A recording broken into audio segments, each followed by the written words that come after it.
Muchas gracias por acompañarnos en este tercer episodio del taller que estamos ofreciendo de los temas de contribuciones, economía y seguridad. El día de hoy estamos en la presencia del general en retiro del Ejército, don Luis Cuéllar.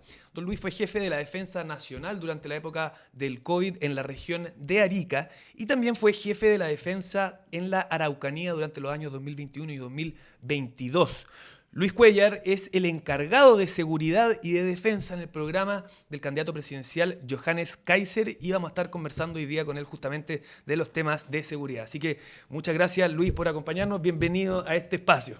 Muchas gracias a ustedes primero por esta oportunidad de poder expresar y transmitir lo que está plasmado en el programa de gobierno e incluso profundizar en algunas cosas que por razones obvias, para no extender el papel, el texto, no quedaron plasmadas. Pero sin embargo es un problema que hoy día realmente le aflige a la inmensa mayoría de los chilenos el saber si van o no a despertar vivos. Exactamente. Bueno, vamos a tierra derecha. Entonces, general, ¿usted cómo evalúa la situación actual de seguridad en Chile? Yo creo que es bueno que usted nos dé una idea de lo que usted cree que está pasando hoy día en nuestro país en materia de seguridad. Mira, yo creo que hoy día ya prácticamente son las gotas que están rebalsando el vaso. Yo creo que el problema de seguridad en Chile se viene arrastrando desde hace varios años. Yo diría que antes del intento de golpe de Estado que le hicieron al presidente Piñera en octubre del 19. Viene de mucho antes porque hemos ido paulatinamente, primero tratando de normalizar lo que no es normal, tratando de normalizar lo que es la delincuencia, con una férrea oposición cuando se ha tratado de endurecer penas, cuando se ha tratado de devolverle las atribuciones que, dicho sea de paso, no se le han quitado legalmente, pero la sociedad se las ha ido quitando paulatinamente a las sociedades, a las policías, perdón. Y el otro punto súper importante es que en general la sociedad lleva muchos años con una campaña brutal, diría yo, de desprestigio de todo lo que son los valores. Y hablo de desprestigio porque primero partieron con la Iglesia, destruyendo la Iglesia católica. Posteriormente siguieron con la policía, llegando a tal extremo y a tal punto de que querían refundar Carabineros, institución que, dicho sea de paso, es prestigiada a nivel mundial por su profesionalismo, por su trayectoria. En consecuencia se han ido generando una serie de condiciones para ir demonizando al policía, ir demonizando a todo aquel que tiene que velar por algo tan simple que es el imperio de la ley. Y como el imperio de la ley hoy día prácticamente no se respeta, y hemos tenido en los últimos años corrientes políticas que han llamado, y muchos lo recordarán, a la desobediencia civil, así se lo recuerda en octubre del 19 y de ahí para adelante, y esa desobediencia civil no era otra cosa que básicamente no respetar absolutamente nada de las normas que la misma sociedad ha fijado para una sana convivencia. Si las libertades de uno llegan hasta donde chocan o impactan con la libertad del que tengo al lado o del que tengo al frente. Y por eso que yo soy un convencido que la inmensa mayoría de la gente lo único que quiere es vivir en paz, es tener un trabajo, pero principalmente es tener la certeza si al acostarse va a despertar vivo o va a tener la integridad de su casa, de su auto, no lo van a asaltar, no se lo van a robar, o lisa y llanamente, como está ocurriendo en estos últimos años, no lo van a asesinar. Claro. Y lo peor de todo es que la gran mayoría de los delincuentes quedan impunes. Si llega a dar vergüenza ajena, da rabia, ver que detienen a un delincuente cuando lo detienen, que no siempre es así, y tiene 20, 30 y hasta 40 detenciones, y los magistrados lo siguen dejando libre o con unas medidas precautorias que son ridículas, de reclusión nocturna, prohibición de acercarse a la víctima. Entonces, o ellos no comprenden lo que está pasando en la sociedad, y me refiero específicamente a algunos magistrados, o lisa y llanamente son parte del problema. Luis, bueno, yo creo que es un análisis bastante completo el que haces tú, que tiene que ver con la estructura estatal que finalmente ha ido generando estos problemas ¿no es cierto?, multisistémicos, ¿no?, que tienen que ver con la persecución, que tienen que ver con los juzgados, que tienen que ver con cómo le han quitado el respaldo a las policías para actuar. En tu experiencia, ¿qué errores estratégicos ha cometido el Estado en materia de seguridad interna? Es un poco también, bueno, lo conversamos, ¿no es cierto?, en la pregunta anterior, pero yo creo que sería bueno también ver dónde está fallando el Estado hoy día, particularmente en esta materia de seguridad. Mira, el Estado yo creo que ha cometido muchos errores y voy a partir por algo que yo creo que es grave. Hoy día tenemos una migración ilegal descontrolada y que prácticamente tiene desbordado y sobreexigido y sobreestresado a muchas capacidades sociales del Estado. Específicamente Los hospitales, las listas de espera son brutales, pero sin embargo los extranjeros, como están en una condición de vulnerabilidad, ellos no hacen lista de espera, ellos tienen prioridad, que eso viene de un tratado que firmó la señora Bachelet en su segundo gobierno, que no todo el mundo lo sabe. Lo mismo ocurre con los jardines infantiles en la Junji. Entonces, claro, primero llegó mucha gente que venía efectivamente huyendo de un gobierno comunista como el de Maduro y de otros países porque no tienen prácticamente qué comer, y acá era como el refugio natural. Y a lo mejor era bueno que así fuera, porque aquí había empleo, había necesidad de mano de obra. Pero hoy en día ha llegado una cantidad de gente que viene lisa y llanamente a delinquir. ¿Y por qué viene a delinquir? Bueno, porque primero aquí tienen garantías que les acabo de explicar, tienen salud, tienen educación para sus hijos, tienen prioridad también para las viviendas sociales. Y segundo, no hay ningún control en la frontera. Y no hay ningún control en la frontera, que también mucha gente lo desconoce, porque el año 2020, en febrero específicamente, se despenalizó el ingreso ilegal a Chile. Antes era un delito que tenía pena de cárcel, que era el artículo 69 del decreto ley, que lo tengo anotado, que normalmente me confundo con el número, pero es el decreto ley... Lo cierto es que terminaron con 1094, y Bien. en febrero del 2020 se despenaliza y hoy día ni siquiera es una falta. Entonces, los que escucharon el debate ayer, nuestro futuro presidente Johannes Kaiser fue enfático y extremadamente claro cuando dijo primero hay que volver a penalizarlo, porque hoy día los militares que están en la frontera, y yo se lo digo responsablemente, hasta el mes de abril yo estaba en servicio activo en el ejército, y estuve a cargo en Arica, mandé una brigada en Putre como coronel, por lo tanto conozco el tema de la frontera bastante bien. Los militares en la frontera hoy día, y me van a disculpar la expresión, los que están ahí, están sirviendo de Uber, tal cual lo dijo Johannes ayer. Porque tú ves a los extranjeros, que son grupos grandes de personas, con niños muchas veces, que ingresan al país, frontera que no está delimitada con un alambrado, con una reja, no, hay puntos referenciales entre la cresta de un cerro, la cresta de otro, donde hay un hito, o a veces en la llanura hay otro hito que está a 4 kilómetros del siguiente. Esas son líneas casi imaginarias. Entonces, claro, cruzan, tú te acercas, los identificas, ves quiénes son y los tienes que subir al vehículo para llevarlos al lugar donde está Carabinero, donde está la PDI. Entonces, claro, efectivamente están haciendo de Uber. Y posteriormente, bueno, llegan a las ciudades y van por la vía más fácil de hacer dinero. Y la vía más fácil son las mafias que tienen de prestamistas, que hay muchas, y segundo, de crimen organizado, de tráfico de drogas, de tráfico de personas, porque también les cobran, existen estos llamados coyotes, que es una palabra que hicimos propia, que era más propio del cruce del Río Grande, en la frontera de México con Estados Unidos, pero aquí ya la hicimos propia. Entonces estamos viendo hoy día delitos que antes los veíamos en las películas. Y esto, en mi opinión, es con un Estado que hace vista gorda, porque esa es la realidad, hace vista gorda de lo que está pasando. Entonces, no se penaliza el ingreso ilegal, no se endurecen las penas, pero más que eso, insisto, aquí no necesitamos modificar tantas leyes. Aquí lo que necesitamos es mancomunar los tres poderes del Estado, porque de nada sirve que tengamos un alcalde proactivo, como está ocurriendo hoy día en Santiago con el alcalde Desbordes, si no va gente de migraciones y empadrona a estos ilegales y los expulsamos del país. Y para eso tiene que haber voluntad política. Pero también no podemos desconocer que quienes están gobernando acuñaron que la migración era un derecho humano, en consecuencia son de la política de fronteras libres. Y qué grave problema le ha generado eso al país, justamente lo que dices tú, lo han aceptado como un derecho humano, finalmente, que tiene que ver también con despenalizar el ingreso de personas ilegales a Chile, lo que era un delito, como tú bien explicabas, Luis. Ahora, hay otro tema que también es muy importante, que yo te lo escuché hablar en otra ocasión, y que tiene que ver con la cantidad de recursos que tenemos hoy día como Estado, particularmente en las Fuerzas Armadas, para operar y para poder hacer frente, ¿no es cierto?, a las necesidades que tiene las Fuerzas Armadas, las tres ramas, ¿no es cierto? ¿Qué me puedes decir respecto a eso? ¿Cómo está el financiamiento de las Fuerzas Armadas? ¿Qué tan bien preparados estamos para, por ejemplo, ver temas como el narcotráfico, la delincuencia nacional, que no son temas propios del Ejército, ni de las Fuerzas Armadas, ni la facha? Mira, en los últimos años hemos tenido varios problemas, tal como les partí relatando que hubo una campaña brutal de ir desprestigiando instituciones, no solo a la Iglesia ni a Carabineros, también se ha desprestigiado a las Fuerzas Armadas. O sea, hay toda una campaña asociada a derechos humanos, con los resabios del pasado, con no querer dar vuelta a la página, con no querer, por ejemplo, lo que ha impulsado Johannes en la Cámara, de identificar los restos de los cadáveres que están en el Instituto Médico Legal. Claro, no los quieren identificar porque me imagino que detrás de eso hay un negocio lucrativo, de que sigan manteniendo la figura de detenidos desaparecidos, de que sigan teniendo la figura de NN, porque detrás hay recursos del Estado que se van repartiendo en diferentes organizaciones.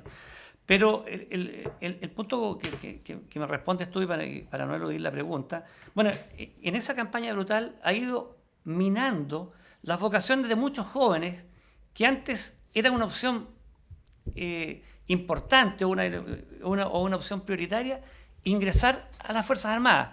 Hoy día es súper complejo, los procesos de postulación cada vez tienen menos postulantes y en consecuencia hacer la selección para tener una buena materia prima, para ingresar a las escuelas matrices, hoy día es mucho más difícil. Y por eso que nos encontramos con militares, con aviadores, con policías que no salen en la prensa, pero los hay, que terminan siendo corrompidos por el crimen organizado. Porque la formación valórica que viene desde los hogares no se aprende en las escuelas. O sea, a uno le enseñan a ser correcto y a hacer bien los padres. Después en la vida uno va aprendiendo y le van reforzando ciertas conductas. Pero si tú provienes de un hogar que no tiene una formación valórica sólida, donde el delinquir o el robar del lado pasa a ser normal, bueno, difícilmente tú vas a ser un buen policía o vas a ser un buen soldado. Y desde el punto de vista económico, en la medida que se ha ido aumentando el gasto en diferentes cosas del Estado, esa plata se saca de un bolsillo para colocarlo en otro. Entonces se han ido haciendo recortes paulatinos en defensa. Ya el año pasado, cuando se discutió la ley de presupuesto, el actual comandante en jefe, el jefe hizo presente, y voy a parafrasearlo, pero dijo, téngase presente que no me están asignando el dinero suficiente para las remuneraciones de los soldados de tropa profesional y de los soldados conscriptos, y que son la base de esta pirámide en las Fuerzas Armadas, por lo menos en el Ejército, que requiere a lo menos 14.000 soldados conscriptos anuales. A las otras instituciones no les afecta, pero al Ejército sí. Y si el Estado no te entrega los recursos, tú difícilmente vas a poder completar tus dotaciones, mantener a tu gente entrenada, mantener los sistemas de armas que se requiere de armas en funcionamiento para poder seguir haciendo una disuasión que sea creíble. Creíble por nuestros vecindarios. Si nosotros no podemos desconocer la historia de Chile, que hemos tenido guerras con nuestros vecinos, que hemos tenido conflictos no menores también con Argentina, claro. No, sin llegar al enfrentamiento armado, pero sí conflictos que nos ha hecho perder territorio, como ocurrió en Laguna del Desierto. Y bueno, y por eso tenemos que tener una capacidad de disuasión. La política exterior nuestra apostó a la disuasión como herramienta. Y esa disuasión tiene que ser creíble. Cuando deja de ser creíble, te podrían faltar el respeto. Claro, absolutamente. Es decir, que estamos en una situación deficitaria en materia económica para las Fuerzas Armadas. Totalmente. ¿De qué magnitud es eso?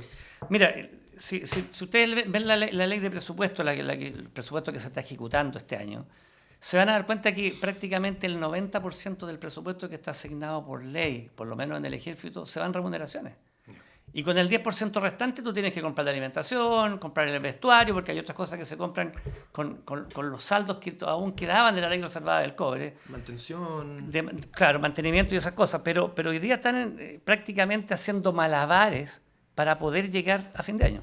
Esa es la realidad. ¿Y qué se propone el programa de Johannes Kaiser en esta materia específica? Mira, en el programa de Johannes Kaiser, primero es devolverle los recursos suficientes para que puedan funcionar tanto las Fuerzas Armadas como las policías. Pero eso no va a ser como una varita mágica, porque el país tiene que crecer para generar los recursos. Claro. Si la solución no pasa por seguir exprimiendo al contribuyente. No pasa por eso. Porque en la medida que seguimos exprimiendo al contribuyente, hacemos más pobre al que ya es pobre. Esa es la realidad, que no todo el mundo lo dice como debiera decirlo. Exactamente. Bueno, y pasando un poco más a la policía y a Carabineros, ¿qué cambios propone usted, general Cuéllar, en el programa de gobierno de Johannes Kaiser para aumentar la confianza en sí mismo? Vemos que la moral de Carabineros, de la PDI, está baja, han sufrido mucho. ¿Cómo se propone devolverle el respeto a estas fuerzas por parte de quienes... Bueno, por parte también de quienes cometen delitos, que hoy día también han perdido el respeto a la autoridad? Claro, mira, sí, es obvio que han perdido el respeto a la autoridad. Los que son más viejos se recordarán que años atrás los carabineros tenían su ametralladora, usaban las UCI. Claro. Algunos andaban con un fusil, con el SIG 510, que era el fusil que tenía la culata de madera, ya que también existía en el ejército. Entonces tenían un armamento con un poder de fuego que era absolutamente superior al del delincuente de hace 30 años. Pero en el tiempo a Carabineros se les fue quitando ese armamento. Tuvimos una época en que le prohibieron le quitaron los fusiles, le prohibieron la subametralladora, le terminaron prohibiendo hasta las escopetas que disparan munición antidisturbio. Eso fue hace pocos años atrás. Entonces, claro, le fueron quitando el poder de fuego en circunstancias que el crimen organizado y la delincuencia fue creciendo, porque tuvimos leyes garantistas, tenemos un sistema procesal que es absolutamente garantista del delincuente y no de la víctima. Y sumado a la campaña brutal de desprestigio, bueno, se le perdió el respeto al carabinero. Y esta campaña de desprestigio hizo que se le empezara a enseñar, y me atrevo a decir, lo ven en los colegios, que se los toman en los liceos emblemáticos y en muchos más, que el alumno le perdiera el respeto al profesor, le perdiera el respeto al policía. Claro. Entonces, cuando tú en una sociedad empiezas a quebrar absolutamente todos los valores, bueno, pasa lo que está pasando. Entonces, ¿qué es lo que hay que hacer? Lo primero es dar señales con hechos de que existe la voluntad política de respaldar a nuestras policías. Y digo señales con hechos y no discursos grandilocuentes que finalmente las palabras se las lleve el viento. Con hechos, de respaldar nuestras policías, de crear una defensoría que defienda a ese policía cuando por A, B o C motivo un fiscal lo persigue, que tenemos fiscales especialistas Exacto. en perseguir policías y en dejar libre a los delincuentes. O cuando un magistrado lo condena sin tener la certeza de que efectivamente fue o no el que ejecutó el mal procedimiento o el que generó el disparo. Claro. Entonces nos encontramos con personas que han sido condenadas con una calidad de la prueba que no es la misma con la que se exculpa al delincuente. Claro. Entonces es con hechos. Y otra cosa súper importante es mancomunar todas las capacidades del Estado. Y cuando hablo de las capacidades hablo de los tres poderes.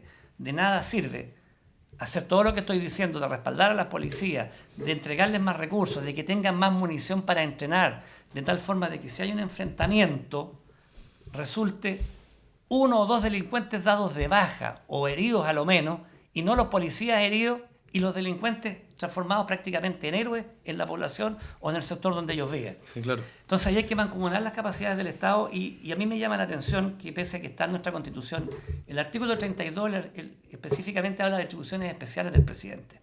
Y el inciso 13 dice que tiene que velar en el fondo, y lo voy a tratar de sintetizar, por el correcto rol del Ministerio Público y del Poder Judicial. Y en ese contexto el presidente de la República tiene las atribuciones para solicitarle a la Corte Suprema que se abra un cuaderno de remoción para remover a un magistrado. ¿En qué caso? Cuando ese magistrado ha dado muestras y se ha comprobado fehacientemente que cada vez que le presentan en la audiencia de control de detención a un delincuente con pruebas, etcétera, muchas veces detenido en flagrancia, lo deja en libertad. Esas personas ya son parte del problema, pero los últimos gobiernos, ningún presidente ha hecho uso de esas atribuciones. Johannes, nuestro futuro presidente, sí lo tiene muy claro, y se van a remover magistrados y se van a remover fiscales que se dedican a archivar causas o a perseguir policías y no a perseguir al delincuente. Qué importante punto el que toca. O sea, aquí tenemos una estructura del Estado que no está funcionando. Y tú bien dices que ningún presidente le ha puesto el cascabel al gato, ningún sector político ha querido entrometerse justamente en cómo operan los jueces, en cómo operan los fiscales. Y estamos dejando que ocurran, ¿no es cierto?, sin defender, ¿no es cierto?, lo que es correcto, como son nuestros carabineros. A ver, Luis, en el programa, pasando a un tema de cómo vamos a generar el castigo, se propone construir megacárceles, se propone también segregar a reclusos por su nivel de peligrosidad. ¿Qué ventaja tendría este modelo frente al actual que opera hoy día en Chile? Mira, en el tema de cárceles, por supuesto que hay que seguir construyendo. Hoy día existe toda una planificación del gobierno de Gendarmería que viene de años, no de este gobierno, de ampliar las plazas en las cárceles, o sea, tener más capacidad. Pero ahí tenemos un problema importante y voy a volver a caer en el tema de la migración ilegal. Hoy día tenemos más de 11.000 internos en los recintos penitenciarios que son extranjeros. ¿Qué capacidad tenemos en cárceles para Entonces, todos los entonces, mira, la capacidad real de memoria no la tengo, ya, pero el punto es que hoy día tenemos una sobrepoblación, hay un hacinamiento que es brutal en las cárceles. Sí. Entonces hoy día las cárceles se transformaron en escuelas del delito, porque cuando tú llevas a un mismo módulo a un lanza que se robó un celular en la calle y que por mala suerte, voy a ser más irónico de lo normal, por mala suerte lo detienen y termina en la cárcel, porque hoy día ya mala suerte que al delincuente le ocurra eso.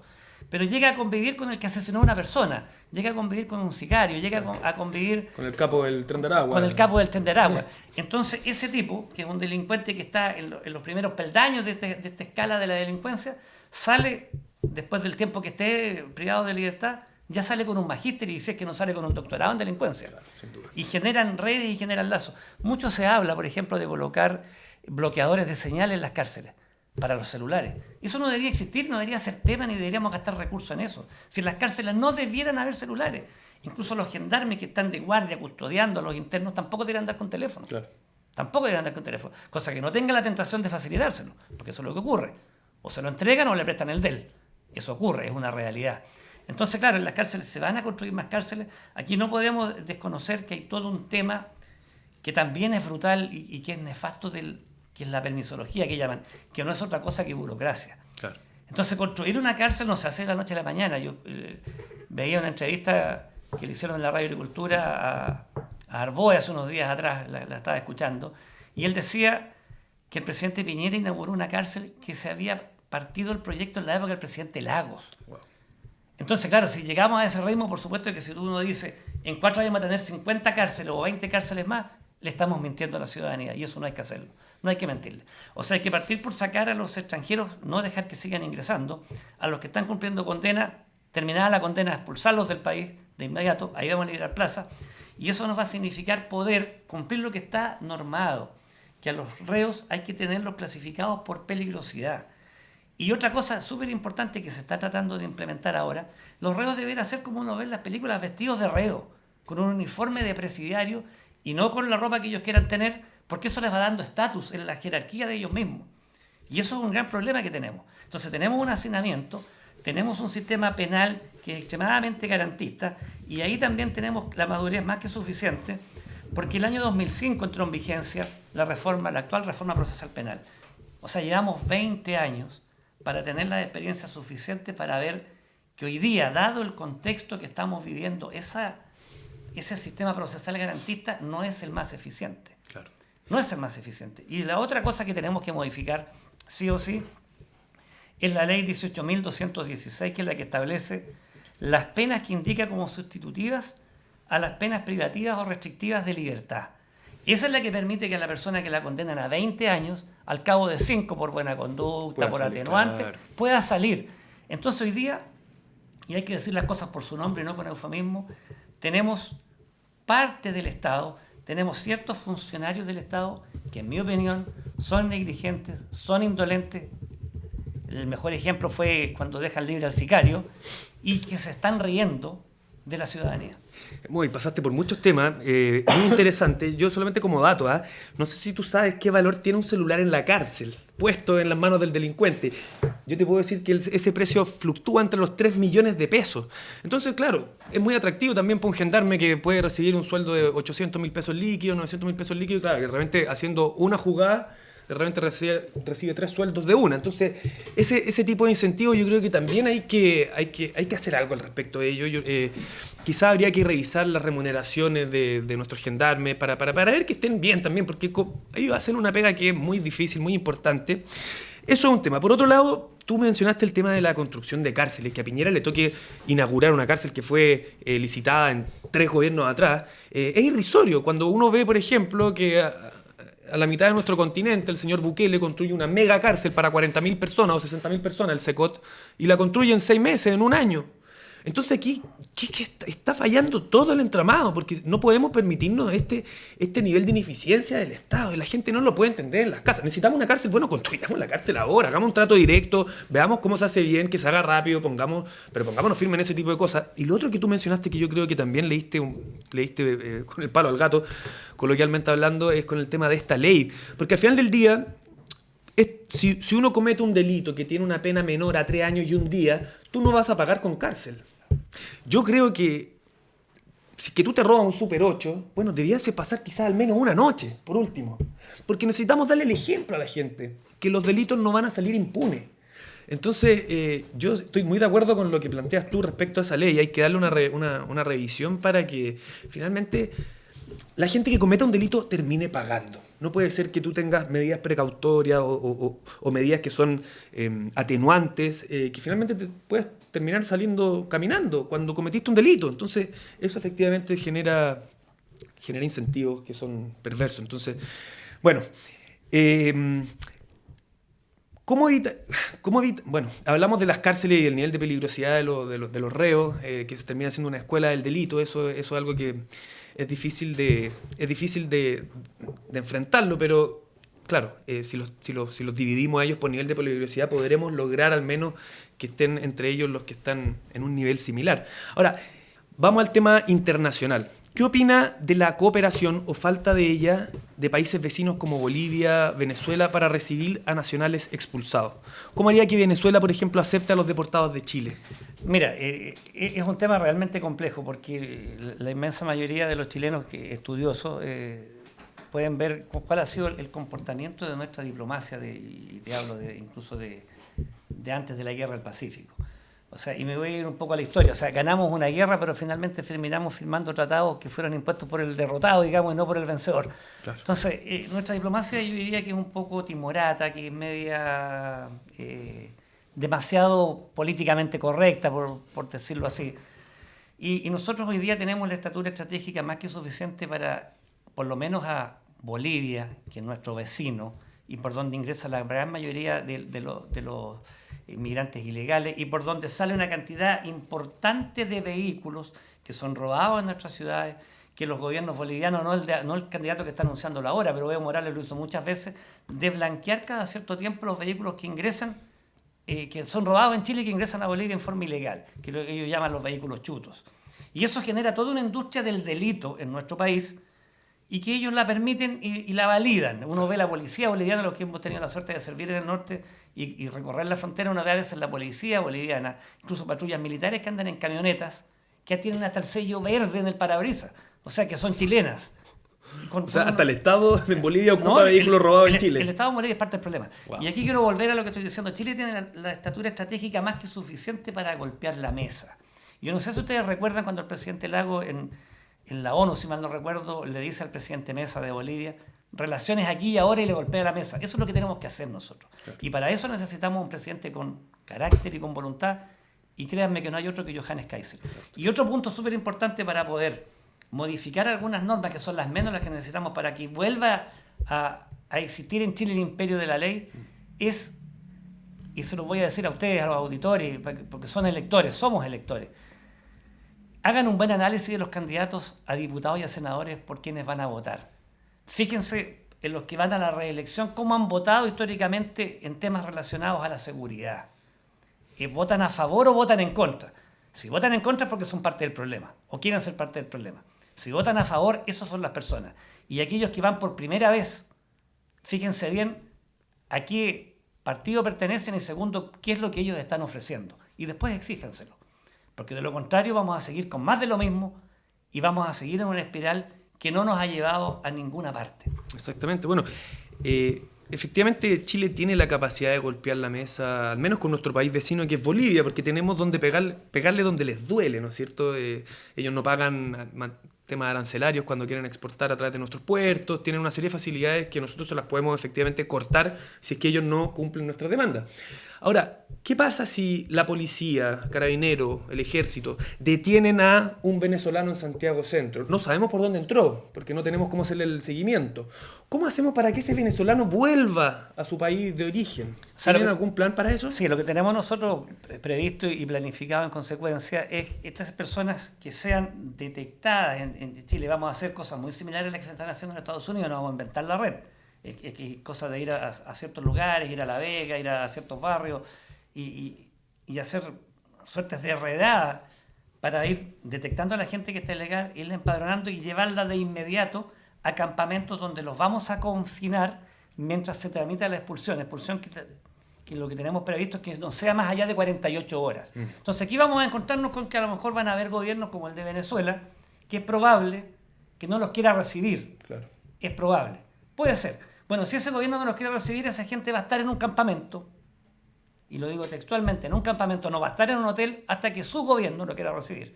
Y aquí, o hasta que se quieran ir por sus propios medios. O hasta que se quieran ir por sus propios medios. Y aquí vamos a tener, yo creo que tenemos algo de esperanza, dado que hoy día tenemos un presidente en Estados Unidos que está haciendo, en mi opinión, lo que se debió haber hecho antes, de perseguir a esa narcodictadura. Exactamente, excelente. Vamos al tema del terrorismo, narcotráfico. Evidentemente tenemos un dolor muy profundo en nuestro país que tiene que ver con la zona de la Araucanía, donde usted también tuvo mucho que decir porque estuvo a cargo del ejército en esa zona. ¿Qué planes tiene usted con respecto a esa zona tan compleja del país? ¿Cómo le vamos a dar a los araucanos, a la gente que vive en Temuco, en esa zona, en Curacautín, Victoria? ¿Cómo les vamos a dar a ellos una respuesta frente a este terrorismo, estos ejércitos paralelos que existen hoy día en nuestro país y que operan con impunidad? Mira, es un tema que no es menor, que lleva muchos años en Chile, que le han puesto eufemismo, le han tratado de bajar el perfil, de normalizarlo, hablan de violencia rural, porque efectivamente ocurre en las zonas rurales, no ocurre prácticamente en las ciudades. Las ciudades tienen la misma delincuencia que en todos lados. Pero en la zona rural hay asesinatos, en la zona rural hay extorsiones, en la zona rural hay robo de madera, hay tala ilegal y hay incendios intencionales.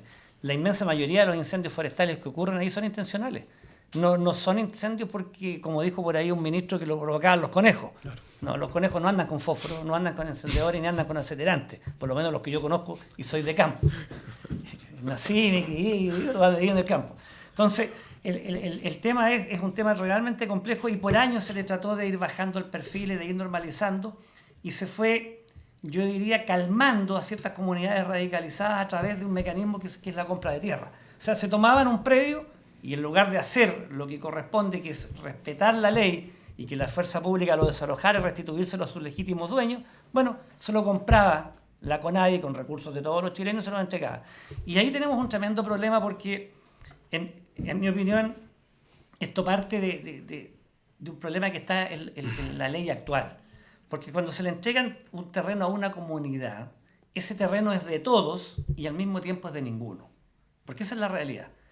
Yo creo que sería mucho más eficiente si eso se parcelara y se le entregara a cada uno y después exigirle productividad. Porque la inmensa mayoría de los predios que están administrados por estas comunidades, y me refiero a las radicalizadas, no a las que son pacíficas, no producen absolutamente nada. Viene el narcotráfico, muchos de ellos. Bueno, corrijo, sí producen drogas. Y eso es una realidad. Y lo más grave, si uno, por ejemplo, recorre la comunidad más emblemática y la más grande, porque tiene una extensión de más de 7.000 hectáreas, que es la comunidad de Temuco, que, dicho sea de paso, no es una sola, son más de 5 comunidades que están ahí, y en la periferia de ellas que también están radicalizados y influenciados, porque a las personas que no se querían radicalizar los expulsaron de ahí, les quemaron sus casas, siendo incluso mapuche. Entonces, son aproximadamente entre 15 y 20 comunidades las que están en ese sector de la comuna de Victoria, que no producen nada más que marihuana, y uno cuando sobrevuela y recorre eso se encuentra y ve unos invernaderos tremendos, con estructuras metálicas, no el invernadero con un plástico que uno ve en la zona centro-sur. Claro. No, son invernaderos con estructuras metálicas, con policarbonato, y no tengo ninguna duda que han sido financiados con recursos del Estado a través de proyectos de INDAP, proyectos, qué sé yo, de los gobiernos regionales, y que no hay ninguna trazabilidad de ver si efectivamente a ese señor que se le otorgó un crédito para producir lechugas, hoy día esté vendiendo la lechuga y no esté vendiendo marihuana, porque eso es una realidad. Ahí se produce droga y se financian estos grupos que hoy día ejercen control territorial, donde la policía y el Estado lleva años que no ingresa, que no hace su trabajo porque renunció a hacerlo, se financian del robo de madera, de la extorsión y de la compra y de la comercialización de drogas. Claro. Recordará usted, general Cuellar, hace unos 4 años atrás, cuando la PDI trató de ingresar a Temuco con aproximadamente 1.000 efectivos, mataron a un PDI. ¿Cómo restablecemos el imperio de la ley en esa zona? ¿Qué propone? Mira, el tema en lo teórico parece muy simple. En lo práctico es complejo porque vamos a caer en lo que dije al inicio. O sea, si no hay una voluntad política de emplear las capacidades del Estado sin salirse de la ley, lo que está normado en la ley, el Estado tiene para garantizar la seguridad de los chilenos, que es el deber principal, tiene a las policías. Si las policías están siendo sobrepasadas, cosa que no ha ocurrido dadas las capacidades que tienen, bueno, tienen las Fuerzas Armadas también. Pero eso no se ha hecho y ahí hay que tener la voluntad política. Porque ¿de qué sirve enviar a la policía si posteriormente el mismo Estado los persigue con la Fiscalía, con el INDH y termina el policía detenido, el policía preso, el policía dado de baja de su institución porque no se le respetan derechos constitucionales básicos como el debido proceso y la presunción de inocencia? ¿Estaría a favor de pedirle al presidente de la República que decrete estado de sitio en esa zona?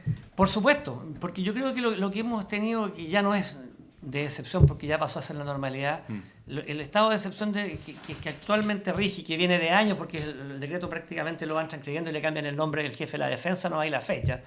dice lo mismo. O sea, el presidente le delega algunas atribuciones que están en la ley de los estados de excepción, pudiendo haber muchas más, pero no se las delega porque no está la voluntad política, porque no está la confianza tal vez, o porque lisa y llanamente no queremos enfrentar lo que hay que enfrentar. Y cuando digo enfrentar me refiero a que lo que hay que hacer ahí es lo que se está haciendo en MEIS, pero hay que hacerlo en un espacio que es infinitamente más grande, donde va a haber que ingresar con la fuerza que corresponda, tener inteligencia, que ahí dicho sea de paso tenemos un tremendo vacío porque hoy día prácticamente no tenemos inteligencia, cosa de poder llegar efectivamente a las casas, porque no tienen una sola, se van cambiando de casa durante la semana los cabecillas de estas organizaciones, porque saben que los están traqueando, porque saben que están preocupados de lo que están haciendo. Ingresar, hacer los allanamientos que hay que hacer y nos vamos a encontrar con arsenales de armamento, nos vamos a encontrar con gran cantidad de droga, con dinero en efectivo y nos vamos a encontrar con quizás que otro tipo de delito. Por eso hay que hacerlo. Es la única forma de que le devolvamos a esa hermosa región de la Araucanía la paz, la tranquilidad y la prosperidad que se merece. Excelente.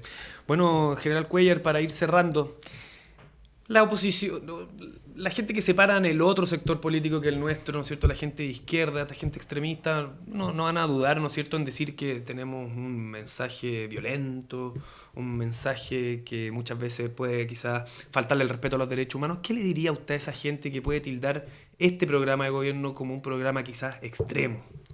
Mira, yo lo que le puedo decir es que lo que nosotros tenemos previsto en ningún caso dice faltarle el respeto a los derechos humanos y en ninguna parte dice que vamos a pasar por sobre la ley. Por supuesto que cuando se tenga que actuar en estos sectores que están controlados por el crimen organizado o por estos grupos en el sur de resistencias territoriales, vamos a ingresar amparados por la legislación que existe en Chile. Ciertos grupos armados deponen sus armas y se entregan, van a ser juzgados por los tribunales, pero ciertos grupos armados, cuál ha sido su tónica en los últimos años, desafían abiertamente a las policías, como lo hicieron con la ex ministra Siche cuando entró, que le dispararon y la emboscaron, porque eso fue lo que ocurrió, y se enfrentan a las policías, bueno, naturalmente va a correr otra suerte y van a haber bajas, tal como lo dije cuando fui jefe de la defensa de la Araucanía. Van a haber bajas. Y ahí es donde tenemos que asumir como Estado que esto fue un problema del Estado, que no fue capaz de resolver el problema cuando estaba comenzando y que va a tener que hacerlo de otra forma. Y en ese contexto, una de las primeras medidas que vamos a hacer con el gobierno de Johannes es declarar a estos grupos que están en la macrozona sur como organizaciones terroristas, no como delincuentes, porque hoy día le tienen un temor a aplicar la ley antiterrorista. La aplicaron cuando queman unas máquinas y no cuando asesinan a una persona. Entonces, ¿qué tiene más valor, una vida humana o una máquina? Le pregunto yo a todo el gobierno. Exactamente. Bueno, Luis, te queremos dar las gracias por participar de esta conversación con nosotros. Ha sido muy clarificador escuchar esto y conocer más en detalle el programa que tanto usted como el candidato presidencial Johannes Kaiser proponen para nuestro país en materia de seguridad y defensa nacional, que van a ir unidos, ¿cierto?, en un mismo ministerio, lo que también es muy positivo porque vamos a poder ahorrar recursos del fisco. Así que, bueno, yo también les quiero dar las gracias a ustedes por participar de este taller, de estas 3 conversaciones que hemos estado teniendo durante esta semana. Hablamos de contribuciones, hablamos de economía con Víctor Espinosa y hablamos de seguridad con don Luis Cuéllar, y yo como candidato a diputado también he tenido el honor de poder conversar con estas personas con un sentido de patriotismo muy importante y que sin duda que en un futuro gobierno de Johannes Kaiser van a ser las personas que necesitamos que estén al mando de nuestro país para sacar adelante, para volver a tener el Chile que alguna vez tuvimos y poder volver a preocuparnos de los temas importantes, de la familia, de cómo hacer crecer al país, ¿no es cierto?, y de avanzar. Temas que hemos tenido que dejar relegados este último tiempo por la falta de seguridad que tenemos en nuestro país, por los problemas de crecimiento que tenemos en materia económica. Así que el trabajo y la tarea es muy grande. Así que, don Luis, le quiero dar las gracias por esta participación. Muchas gracias y la mejor de la suerte en este futuro que se venga. Esperemos que con nuestro futuro presidente, Johannes Kaiser. Muchas gracias a ti y a los auditores. Les digo, aquí tienen un potencial extraordinario diputado. Muchas gracias, Luis. Muchas gracias, muy agradecido. Que esté muy bien. Muchas gracias por participar.